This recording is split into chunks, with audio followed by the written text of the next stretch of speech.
ತನಿಖೆ ಶುರು ಮಾಡಿದ್ದಾರೆ.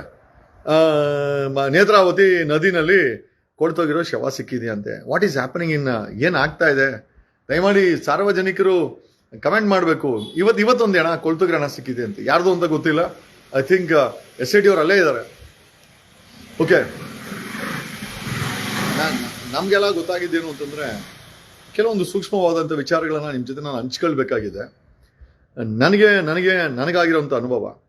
ನಾವು ಧರ್ಮಸ್ಥಳಕ್ಕೆ ನಾವೆಲ್ಲ ಹೋದಾಗ ಸಾಮಾನ್ಯವಾಗಿ ಅಲ್ಲಿರುವಂಥ ಪೌರ ಕಾರ್ಮಿಕರು, ಕಸ ಗುಡಿಸೋರು, ಆಮೇಲೆ ಊಟ ಬಡಿಸೋರು ಎಲ್ಲರೂ ಹೇಳೋದೇನು ಅಂತಂದರೆ, ಹುಷಾರು, ಇಲ್ಲಿಂದ ಹೋಗ್ಬೇಕಾದ್ರೆ ಕಲ್ಲು ತೊಗೊಂಡೋಗಿದ್ದಕ್ಕೆ ನೇತ್ರಾವತಿ ನದಿಲಿ ಒಂದು ಕಲ್ಲು ಎತ್ಕೊಂಡ್ರೆ ನಮ್ಗಲ್ಲಿ ಪೌರ ಕಾರ್ಮಿಕರು ಹುಷಾರು, ಕಲ್ಲೆಲ್ಲ ತೊಗೊಂಡೋಗ್ಬಿಟ್ಟು ಕಲ್ಲು ತೊಗೊಂಡೋಗ್ಬಿಟ್ರೆ ನೀವು ನಿಮ್ಗೆ ಹಂಗೆ ವಾಂತಿ ಭೇದಿ ಬಂದು ನಿಮ್ಗೆ ಹಂಗೆ ಮೈಗೆ ಹುಷಾರು ಬಂದು ನೀವು ಹಂಗೆ ಸತ್ತೋಗ್ಬಿಡ್ತೀರಾ. ನಾವು ಮುಟ್ತಾ ಇರಲಿಲ್ಲ. ನಾನು ಆ್ಯಕ್ಚುಲಿ ಒಂದ್ಸತಿ ಒಂದು ಕಲ್ಲು ತೊಗೊಂಡಿದ್ದೆ. ನಮ್ಮ ತಾಯಿ ಹೇಳಿದ್ರು, ಇಲ್ಲಿಂದ ಕಲ್ಲು ತೊಗೊಂಡೋಗ್ಬಿಟ್ರೆ ಏನೋ ತುಂಬ ತೊಂದರೆ ಆಗ್ಬಿಡ್ತದಂತೆ, ಬಸ್ಸೇ ಮುಂದೆ ಹೋಗಲ್ಲ, ಬಸ್ಸೇ ಸ್ಟಾಪ್ ಆಗಿಬಿಡುತ್ತೆ, ಆಮೇಲೆ ಬಸ್ಸು ಆಕ್ಸಿಡೆಂಟ್ ಆಗಿಬಿಡುತ್ತೆ, ಆಮೇಲೆ ಮನೆಗೆ ಹೋದ್ರೆ this is what we been all thought. ನಮ್ಮ ಪ್ರಶ್ನೆ ಏನಪ್ಪ ಅಂತಂದರೆ, ಒಂದು ಕಲ್ಲು ತೊಗೊಂಬಂದ್ರೆ ಬಸ್ ಆಕ್ಸಿಡೆಂಟ್ ಆಗುತ್ತೆ, ಅಷ್ಟು ಪವರ್ ಇದೆ ಅಂತ ಅಕ್ಸೆಪ್ಟೆಡ್. ಒಂದು ಕಲ್ಲು ತೊಗೊಂಬಂದ್ಬಿಟ್ರೆ ಕಲ್ಲು ತೊಗೊಂಬಂದವ್ರಿಗೆ ಮೈಗೆ ಹುಷಾರಿಲ್ಲ, ಅದನ್ನು ಅಕ್ಸೆಪ್ಟ್ ಮಾಡೋಣ. ಒಂದು ಕಲ್ಲು ತೊಗೊಂಬಂದ್ಬಿಟ್ರೆ ನನ್ಗೆ ಹೇಳಿದ್ದು ಅವ್ರ ಮನೆನೇ ನಾಶ ಆಗ್ಬಿಡುತ್ತೆ ಅಂತ. ಧರ್ಮಸ್ಥಳ ಅಷ್ಟು ಪವರ್ಫುಲ್ ಅನ್ನೋದನ್ನ ಅಲ್ಲಿರುವ ಪೌರ ಕಾರ್ಮಿಕರು, ಕೆಲಸ ಮಾಡೋರು ತಲೆನಲ್ಲಿ ಬಿತ್ತುತ್ತಾ ಹೋಗ್ತಾ ಇರ್ತಾರೆ. One way it is good, ಯಾಕಂದ್ರೆ ಕಳ್ತನ ಮಾಡೋದಾಗಿರಲಿ, ಒಂದು ಕೆಟ್ಟ ಕೆಲಸ ಮಾಡಿ. ಬಟ್ ಪ್ರಶ್ನೆ ಏನಪ್ಪ ಅಂತಂದ್ರೆ, ಇಷ್ಟು ಸೂಕ್ಷ್ಮವಾಗಿ ಇರುವಂತ ಒಂದು ಕಲ್ಲು ತಗೊಂಬಂದ್ರೆ ಆಕ್ಸಿಡೆಂಟ್ ಆಗುವಂತ, ಧರ್ಮಸ್ಥಳದಿಂದ ಒಂದು ಕಲ್ಲು ತಗೊಂಬಂದ್ರೆ, ನೇತ್ರಾವತಿಯಿಂದ ಒಂದು ಕಲ್ಲು ತಗೊಂಬಂದ್ರೆ ಆಕ್ಸಿಡೆಂಟ್ ಆಗೋದು, ಮೈಗುಷಲ್ರ ಆಗೋದು, ಅವ್ರ ವಂಶನೇ ಹೊಲ್ಟು. ಯಾರು ನನಗೆ ಹೇಳಿದ್ರು ಅಂದ್ರೆ, ಅಯ್ಯೋ ಒಂದು ಕಲ್ಲು ತಗೊಂಡ್ರೆ ಇಡೀ ವಂಶನೇ ಸತ್ತೋಗುತ್ತೆ. ಈ ಥರ ವಿಚಾರಗಳನ್ನ, this is called programming of mind ಅಂತ. ಒಂದು ಮೈಂಡನ್ನು, ಒಬ್ಬ ಅಮಾಯಕ ಜನರ ಮೈಂಡನ್ನು ಒಳ್ಳೇದಕ್ಕೋಸ್ಕರ ಪ್ರೋಗ್ರಾಮ್ ಮಾಡಿದಿರ, ತಪ್ಪೇನಿಲ್ಲ. ಯು ಪ್ರೋಗ್ರಾಮ್ ಪೀಪಲ್ ಬಾಯಿಂದ ಬಾಯಿಗೆ ಹೋಗ್ತಾ ಇದೊಂದು ದೊಡ್ಡ ಮೈಂಡ್ ಗೇಮ್ ಆಗುತ್ತೆ. ಎಸ್, ಧರ್ಮಸ್ಥಳದಿಂದ ಕಲ್ ತಗೊಂಬಂತಂದ್ರೆ ನೀವು ಸತ್ತೋಗ್ತೀರಾ. ಧರ್ಮಸ್ಥಳದಿಂದ ಕಲ್ ತಗೊಂಬಂದ್ರೆ ಮನೆ ಯಾರೋ ತಗೊಂಡೋರು ಅಂತೆ, ಸೆಂಟ್ರ್ ಕಲ್ಲು ಹೋಗ್ತಾ ಹಂಗೆ ಬಸ್ಸೇ ಆಕ್ಸಿಡೆಂಟ್ ಆಗ್ಬಿಡುತ್ತಂತೆ. ಆಮೇಲೆ ಅವರು ಆಮೇಲೆ ಕಲ್ಲು ತೆಗೆದುಕೊಂಬಂದು ಮತ್ತೆ ವಾಪಸ್ ನೇತ್ರಾವತಿಲಿ ಹಾಕಿದ್ಮೇಲೆ, ದಿಸ್ ಆರ್ ದ ಸ್ಟೋರೀಸ್. ನಾವು ಸಣ್ಣವ್ರು ಇರ್ಬೇಕಾದ್ರೆ ಸ್ಟೋರೀಸ್ಗಳನ್ನ ನಮ್ಮ ತಲೆಗೆಲ್ಲ ಹಾಕಿ, ತಪ್ಪೇನಿಲ್ಲ.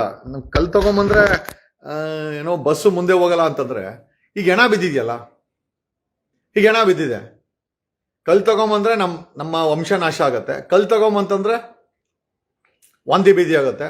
ಕಲ್ಲು ತಗೊಂಬಂದ್ರೆ ನಿನ್ ಮೈಗುಷಲ್ದ್ರ ಆಗುತ್ತೆ. ಕಲ್ಲು ತಗೊಂಬಂದ್ರೆ ಬಸ್ಸೇ ಮುಂದೆ ಹೋಗಲ್ಲ, ಆಕ್ಸಿಡೆಂಟ್ ಆಗುತ್ತೆ. ವಾಪಸ್ ಬಂದು ನೇತ್ರಾವತಿಲಿ ಹಾಕಿದ್ರೆ ಎಲ್ಲ ಸರಿ ಹೋಗುತ್ತೆ. ಈಗ ಹೆಣ್ಮಕ್ಳನ್ನ, ಸಾವಿರಾರು ಹೆಣ್ಮಕ್ಳನ್ನ ತಗೊಂಡೋಗಿ ರೇಪ್ ಮಾಡಿ ಅವಾಗೇನೂ ಆಗಲ್ವಾ?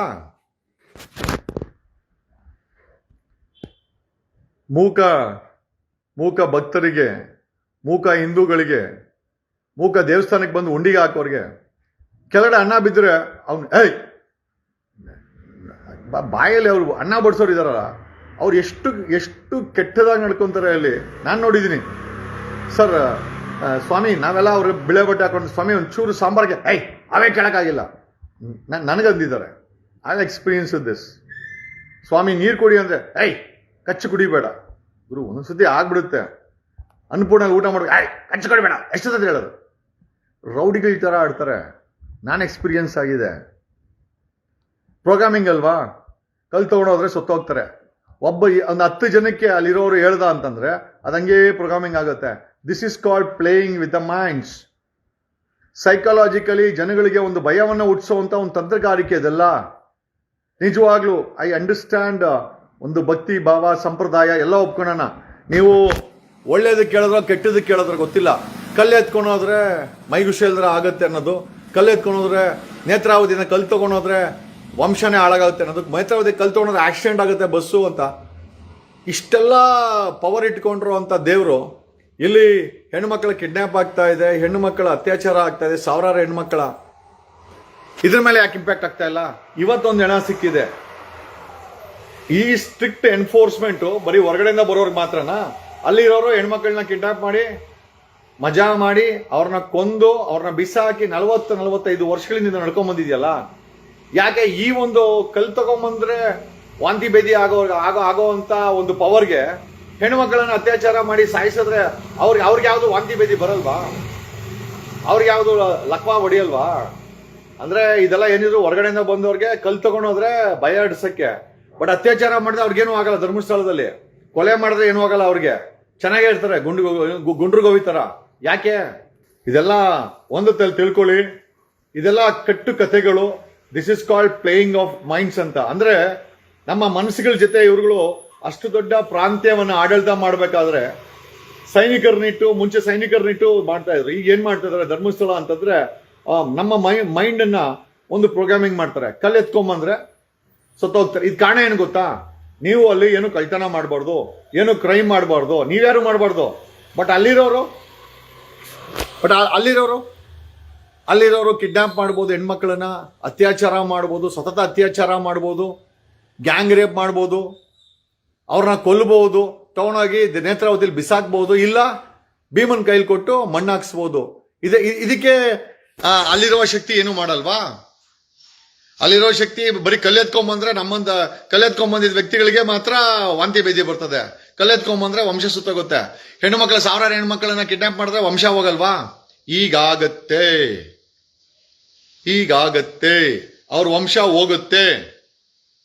ಯಾರು ಹೆಣ್ಮಕ್ಳನ್ನ ಕಿಡ್ನಾಪ್ ಮಾಡಿ ಅತ್ಯಾಚಾರ ಮಾಡಿದ್ರಲ್ಲ ಅವ್ರ ವಂಶ ನಾಶ ಆಗುತ್ತೆ. ಇದು ಮಂಜುನಾಥ ಹೇಳ್ಬೇಕಾಗಿಲ್ಲ, ಆತ್ಮಗಳು ಹೇಳ್ತಾ ಇದೆ, ಮೇಲೆ ಪರಮಾತ್ಮ ಹೇಳ್ತಾ ಇದ್ದಾನೆ. ಮಂಜುನಾಥನ ಬಗ್ಗೆ ಸಂಪೂರ್ಣ ಗೌರವ ಇದೆ, ಮಂಜುನಾಥನ ಬಗ್ಗೆ ಸಂಪೂರ್ಣ ಭಕ್ತಿ ಇದೆ. ಬಟ್ ಅದೇ ಮಂಜುನಾಥನ ಕ್ಷೇತ್ರದಲ್ಲಿ ನಡೀತಿರುವಂತ ಅತ್ಯಾಚಾರಗಳ ಬಗ್ಗೆ ನಮಗೆ ಸಿಕ್ಕಾಪಟ್ಟೆ ಸಿಟ್ಟಿದೆ, ಬೇಜಾರಿದೆ, ಕೋಪ ಇದೆ.